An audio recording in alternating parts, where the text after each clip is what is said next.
boyun kara, ırçı boy buluttu. Bir günü av özünün ırına özü derilip gelip, layık olsun da sokusun düşürüyorlar.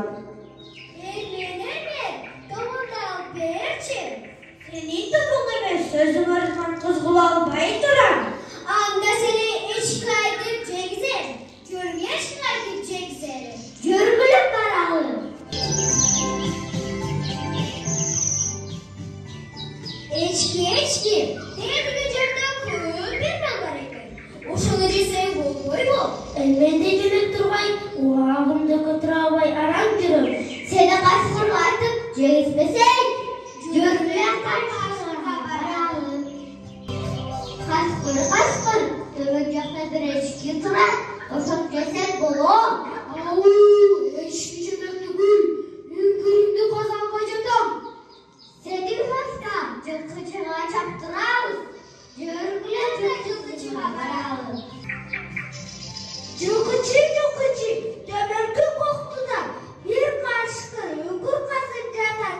Cavasa bu. Kanışkın çapmak değil. Cılkıgan cılkındı da babay gülüm. Sen mi şaşma? Bayağı oynamız. Görgülen de bayağı paralı.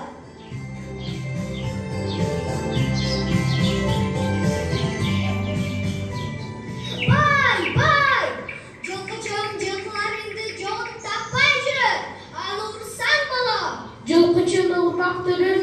Kazlarını doğuktan baldıram. Seni çişkanlara kaydım. Kazlarını taşırtmasak mı? Görgülen de çişkanlarına paralı.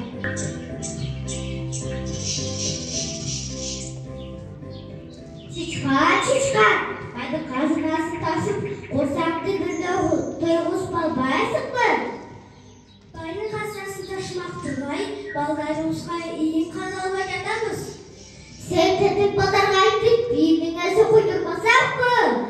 Görülen de tetik badara paralı.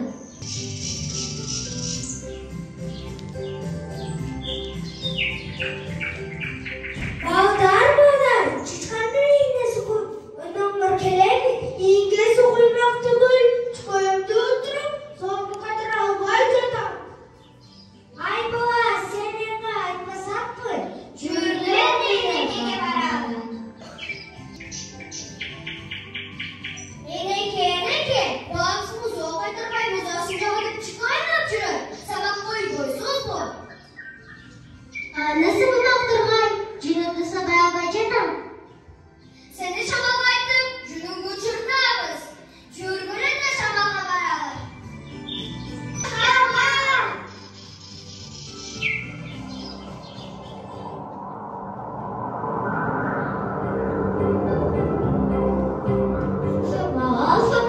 Eneke cünün uçursan baysın mı? Eneke beni bacınım. Bizim kılıcımız boş, bir yok sizler bizim taşırma kağıdına bizim okulumuz. Kanday taşırma.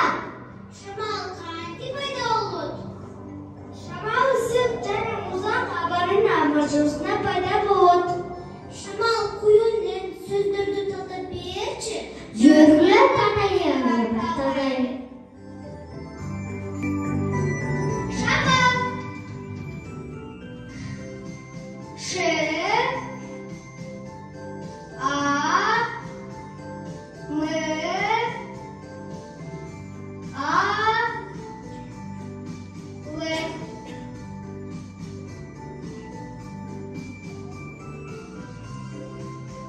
Şamal denen söz 5 damladan, 5 tuştan, 2 bundan durar. Şamal.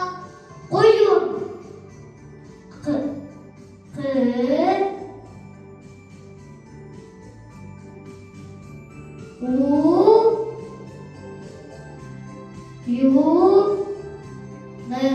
Koyun denen söz 4 damladan, 5 tuştan, 2 bundan durar. Bu жерде yutulması 2 turuş verip жана ой азаматтар силер кыйын турбайсыңар ғой, биз да силерге жардам берели. Эми жүргүлө энекеге баралы. Самал, токтой тур, жөнүмдү учурбай.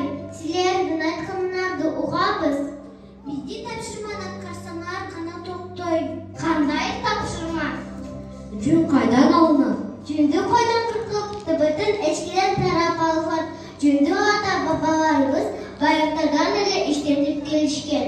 Аларды биздин керектүү буюмдарды жөө кийимдерди жасайбыз. Демек, жын-жылуу турбайбы? Ооба, жөө, жумшак, жеңил жана пайдалуу. Энеке, бул сөздөрдү кыргыз тилинен сынаточ жамысында үйрөнгөнбүздө жылуу, жумшак, жеңил, пайдалуу деген сөздөр. Сынаточ бул эсептелет деген суроого жооп берет. Ошондуктан жөндөн уюмдары шыйырдак, алакииз, дуурдук, үзүк, журкан, калпак жана пайдактары жасашкан. Шырдак да кооз экен, Ооба, шырдакка түрдүү түстүү оюндар төшөлөт. Биз силерге оюн тартып берели, жөкө биз силерге оюн тартып көрсөтөлү.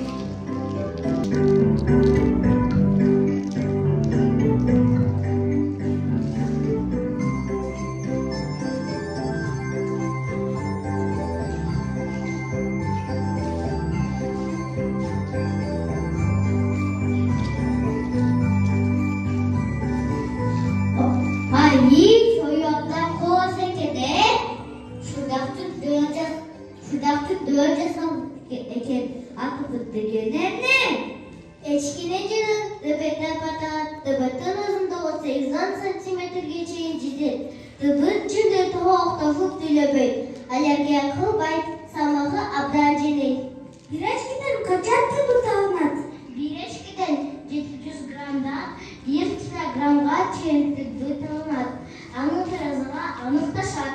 Тараза дегенче логика тапшырманын жобун билбей жатып эле. Жардам бере аласыңарбы? Албетте.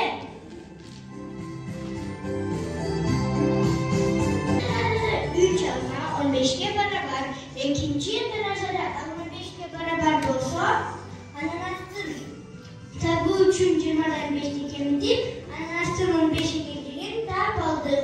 Үчүнчү таразада муну табуу үчүн 26-дан 5-ти жана 15-ти кемитебиз. Демек, мунун 6-га барабар.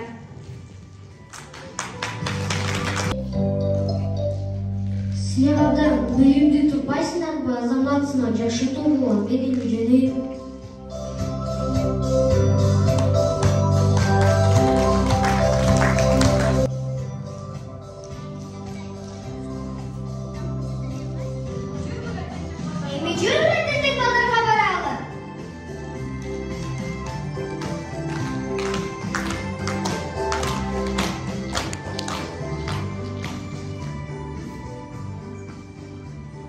Sedapa uçkan keleye jatar.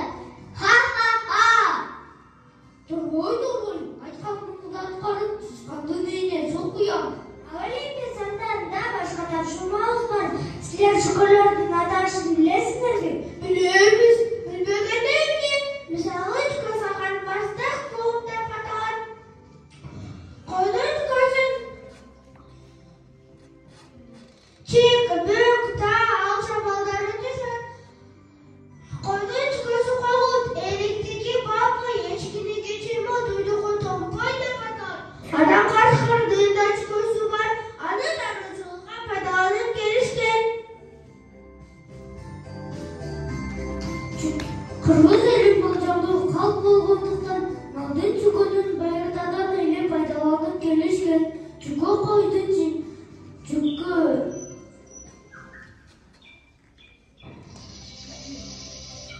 чүкө ойдары балдардын тактырга шандык айлыкка тыккандыктан такычты камашып турган.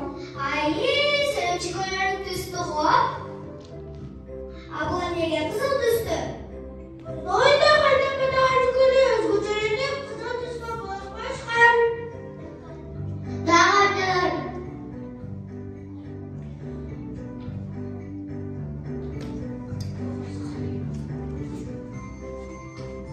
Чүкө койдун жилигинде болот, жоту. Жиликти болгондуктан ал жиликти чүкөлүү жилик деп аташат. дагы тилерди үйрөтүңөр. Мисалы пайда үч чүкө бир басымда билдирет. Тургай, сен айтып көрчү. Бир басымда 3 чүкө болсо, 5 басымда канча чүкө болот? 5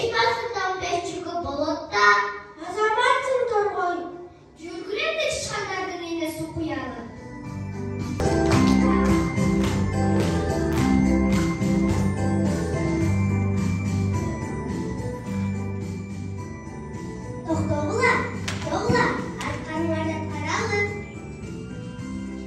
Askilerce çıkanlarla sözün İngilizce ataşını bilesizler mi? Opa, mouse. Başka da qanday sözlerdi bilesizler? Biz çıkanlarımız başka canlılardan da adların İngilizce atağını bilemiz. This is a goal. The color of the goat is white. A goat is a domestic animal.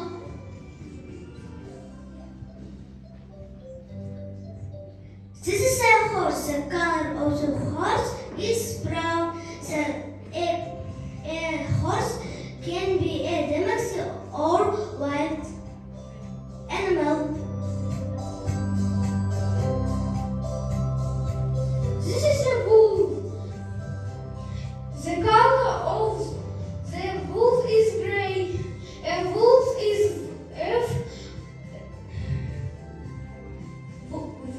wild animal. Bugün kamera gönderdi vereceğim. Gelin bizlerden kalbeleri. Oh no, what is coming? Run! Who did it? Oh, it's raining. The ground is wet. I don't like that. I like things with the grass green.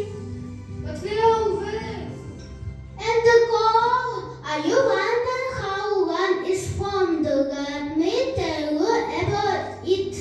Sunlight the earth and the water rises in the form of steam high in the sky. The steam turns into water droplets. These droplets become heavy and fall down is rain.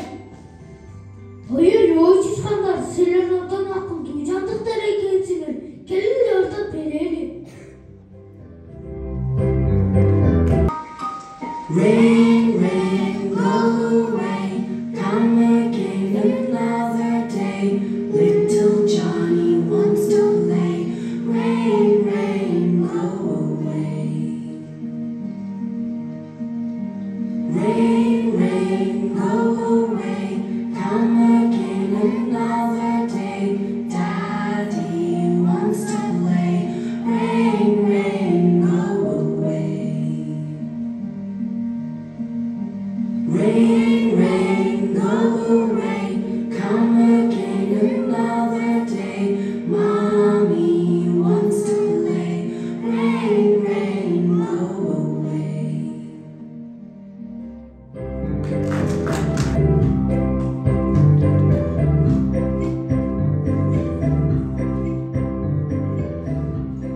Yok çıkanlar. Sizler oradan akıl duyacaktıkları ekensiniz. Gelin birlikte dost olup yürüyelim.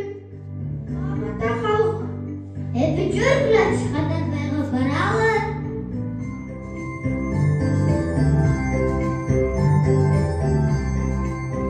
Abayca, ay bağırdı böyle. Bana evin çıkanlar sen kazandı taşıp ha ha ha.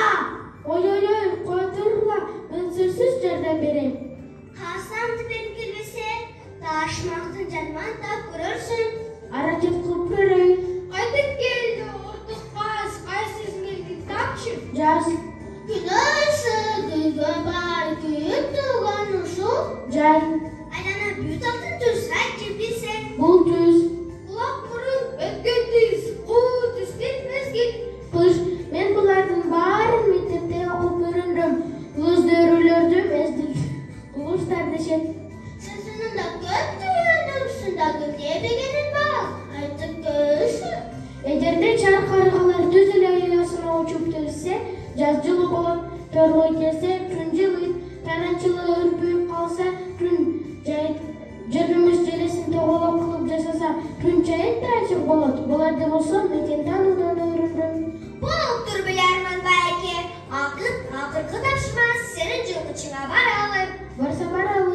Ay batık bile sabatap de. Assalamu aleykum bey. Валейкум ассалам. Канча жылкы жоготтуң? 500 жылқыдан 100 жылқы жоғалттым. 1 үйінде 10 жылқы болчу. Demek 50 cılgı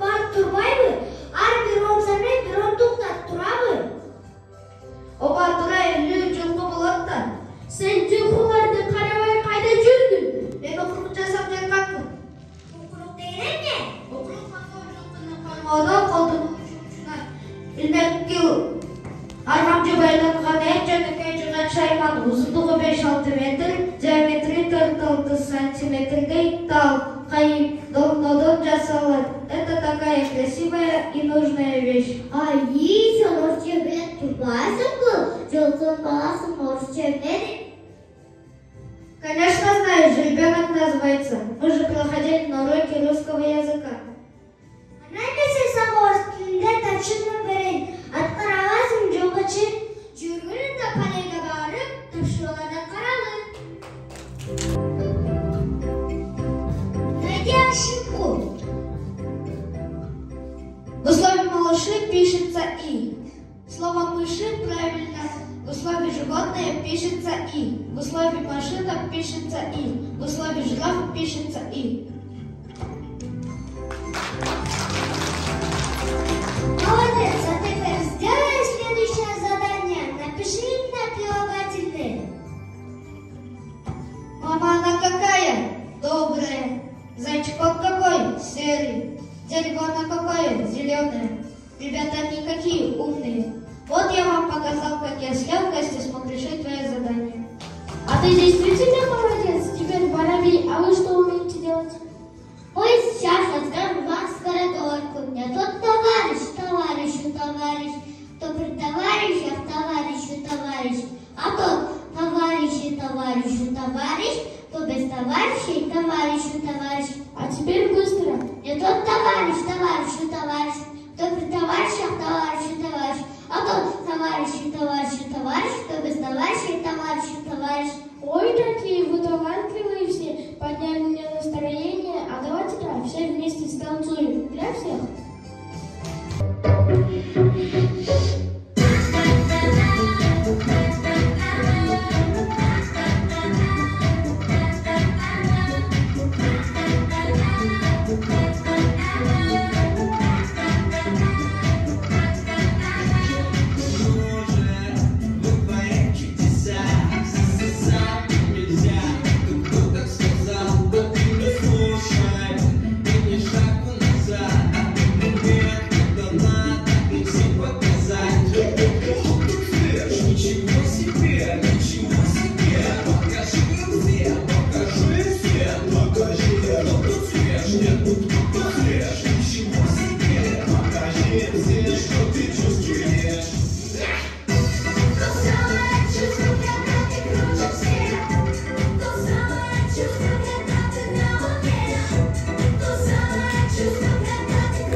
Спасибо вам, ребята. Я пошел дальше.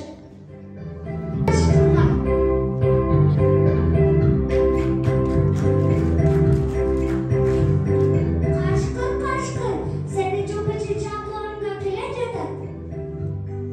Doktorluğa aytkanыңарды аткарып эчкин үчүн мен макулмун. Çok kaşkın, ай кутулган турасыңбы? Адамдарға шо тапшырмаксыңдар. Мен баарына макулмун. Карышкыр, сен чүгөндүн кандай пайдасы бар? Байыртадан кыргыз элинде бери жаты шоусу мен чүкөмдү мойнуна таап алганда айып калган. Азаматсың Карышкыр, сен чынында акылдуу экенсиң. Мен эми жолумду улайын.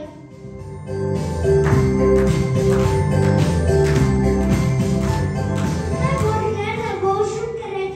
Evin okulunda alıp verirsin bir. Жок, мен алып бербейм. Топуңар мендин арасында болсо, эрменди жакшы көргөн эчкиге айта ал. Ошол жардам берсин. Anda çürgün ermenlerge baralım. Eçkiye baralım.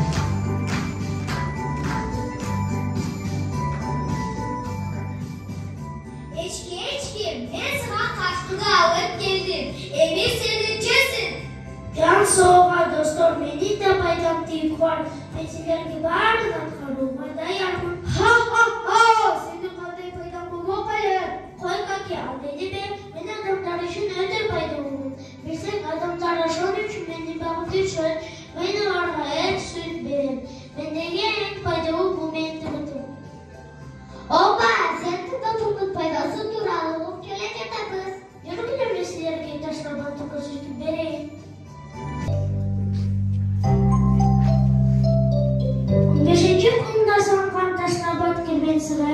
Ушул күнгө чейин кумдан кумга сактап келүү, сыры эчкини жөнөн ылайга аралаштырган деген угунузда айтылып келет. Сен пайдалуу үй жамап турбайсыңбы? Эми кийинки тапшырма, эрмендин арасынан торгоюн топусун алып бер. Жүргүлөр эрмендерге баралы.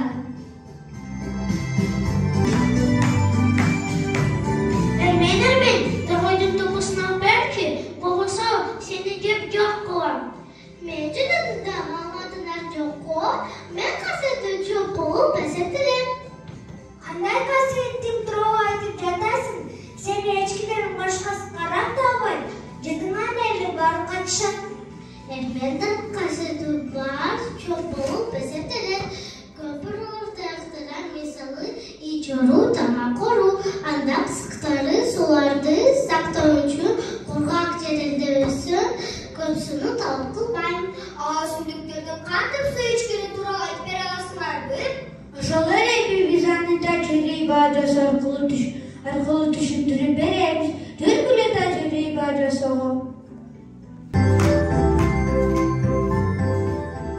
Өсүмдүктөр сууну топурактан алышат. Аны түшүндүрүү үчүн бизге кагаз сүргү, суу жана боек керектелет. Кагаз сүргөдөн гүлдөрдүн сөлөкөдүн кесип алабыз. Тамыр аркылуу өсүмдүккө суу кантип кеткени көрүнүктүү болуш үчүн сууга боек кошуп алабыз. Дагы кесип алган кагаз өсүмдүктү болгон сууга салабыз.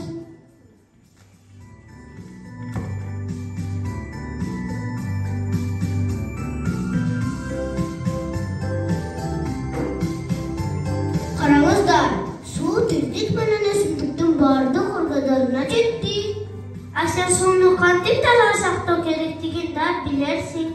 Албетте билем. Карагыла, бизге кум салганга куту, боек, суу, пластик стакан, төнөгүч керек да элек. Алгач стакандын түбүн төнөгүч менен тешип алабыз. Кутудагы кумдун ортосуна чоңкуча жарып алып стаканды коюп алабыз. Дагы кумга 1-2 стакан суу коюп алабыз. Кумдагы суу жер алтындагы суларга, а эми стакан кудукка окшош. Ага суу толду.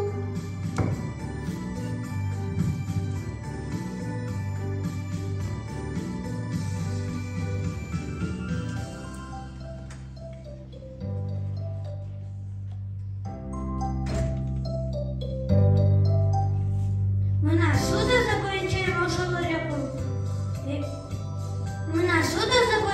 ошол эле кумга бир нече тамчы боек тамызып көрөлү.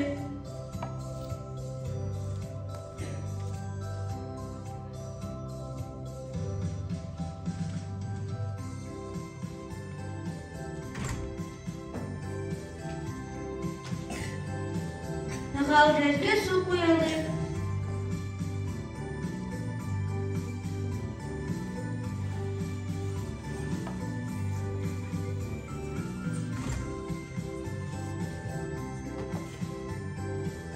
Карагыла, суунун үнү өзгөрүп калды.